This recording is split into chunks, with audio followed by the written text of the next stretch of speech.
جنات کی پیدائش۔ السلام علیکم ورحمۃ اللہ۔ سلامتی ہو آپ پر جہاں بھی آپ ہو، امید ہے خیر و عافیت سے ہوں گے۔ اللہ آپ کو ہمیشہ خوش و خرم رکھے۔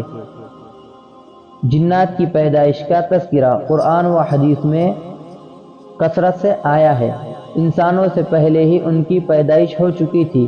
اللہ تعالیٰ نے ان کو آگ سے پیدا فرمایا۔ ایک طویل زمانے تک وہ زمین میں آباد رہے، پھر انہوں نے فساد مچانا اور خون بہانا شروع کیا، تو اللہ تعالیٰ نے فرشتوں کے ذریعے انہیں سمندر کے جزیروں اور دور دراز پہاڑوں کی طرف بھگا دیا۔ ابلیس بھی جنات میں سے تھا، لیکن کثرت عبادت کی وجہ سے فرشتوں کا سردار بنا دیا گیا تھا۔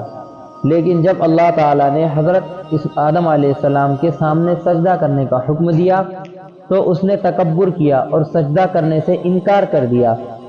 چنانچہ اللہ تعالیٰ نے دھتکار کر اس کو دنیا میں بھیج دیا اور اس سے تمام نعمتیں چھین لی۔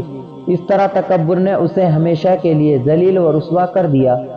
حضور صلی اللہ علیہ وسلم اس دنیا میں انسان و جنات دونوں کی ہدایت و رہنمائی کے لیے بھیجے گئے تھے۔ چنانچہ حدیث میں جنوں کو اسلام کی دعوت دینے کا ذکر موجود ہے، اور قرآن کریم میں جنات کی ایک جماعت کے ایمان